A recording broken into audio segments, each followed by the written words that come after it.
Partai Keadilan Sejahtera atau PKS masih mempertimbangkan menerima pencalonan Ketua Umum PKB Muhaimin Iskandar alias Cak Imin menjadi bakal cawapres Anies Baswedan.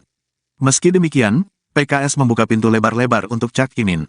Demikian dikatakan oleh Ketua Fraksi PKS DPR Jazuli Juwaini seperti dimuat live Facebook Tribun News pada Selasa, tanggal 5 September tahun 2023.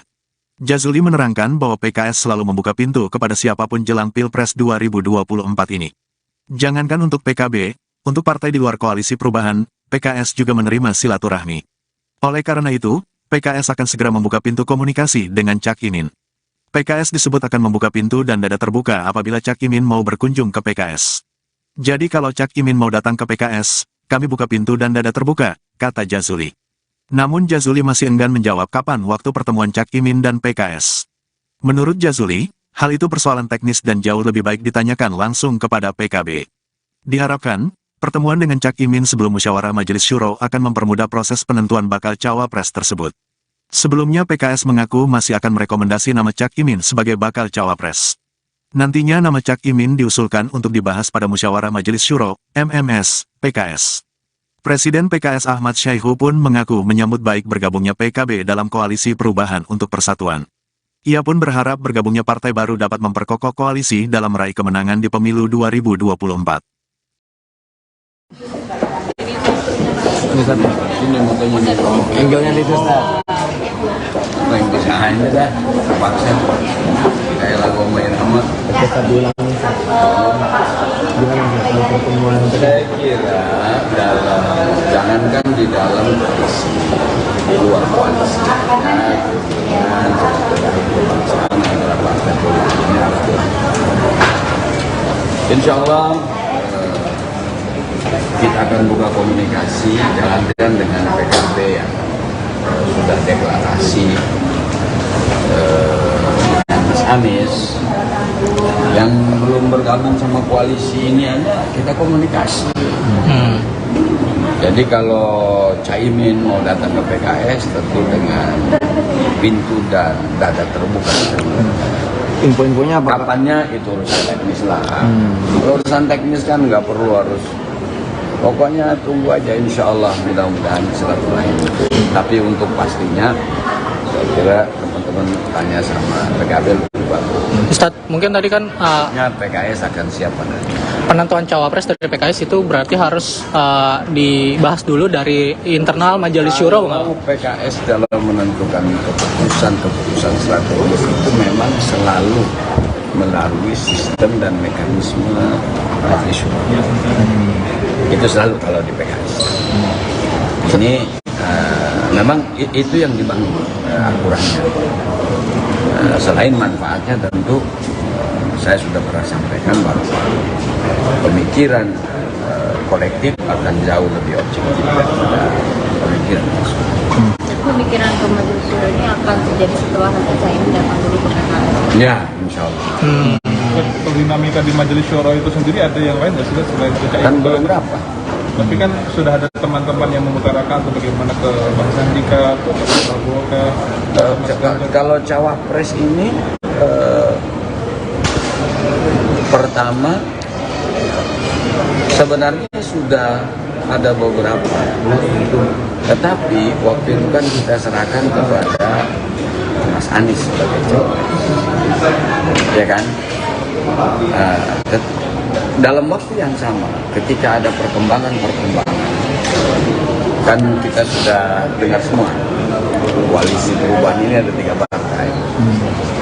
Ketika ada perubahan, meskipun kita berharap Pak SBY atau Demokrat tapi kan sudah menyampaikan bahwa dia akan keluar.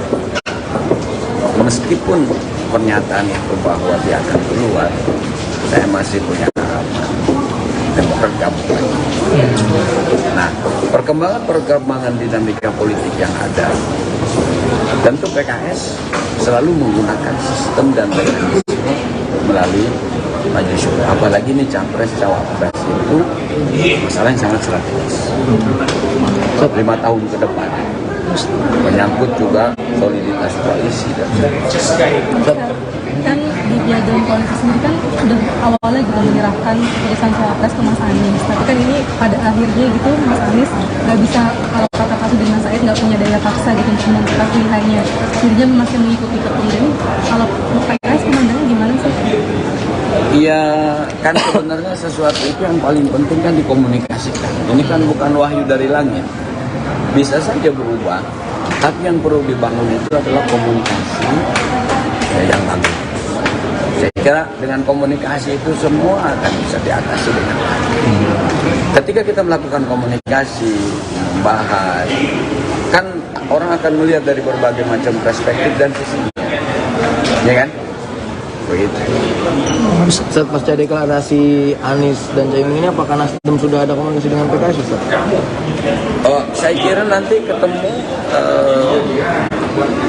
dengan PKS ini dalam arti ketemu ya ketemu aja di komisi juga pada ketemu orang PKS sama orang Nasdem, tetapi ketemu duduk bersama membahas secara detail. Insya Allah di agenda. Koalisi PKS cenderung dekat sama siapa? Apanya?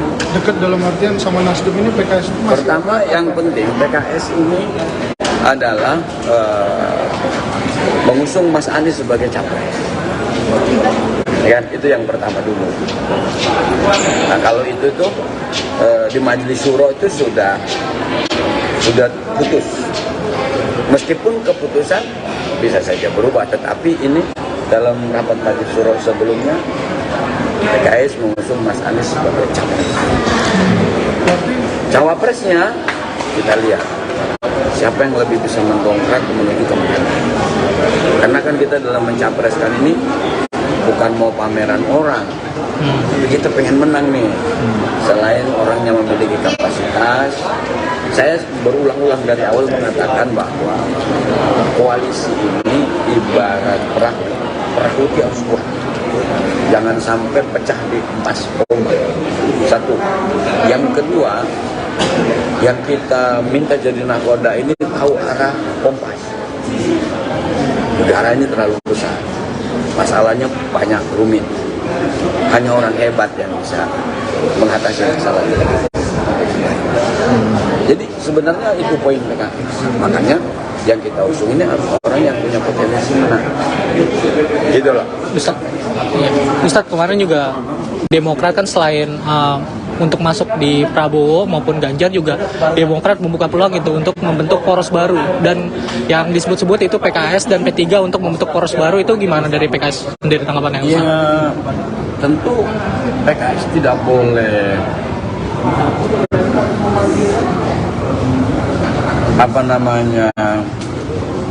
menjudge bahwa ini benar, ini tidak benar. Pendapat-pendapat atau proposal-proposal yang diajukan oleh parpol lain itu adalah hak prerogatifnya partai tersebut. Silakan aja ya diajukan, kemudian didiskusikan, itu hal yang biasa. Mendiskusikan proposal-proposal antar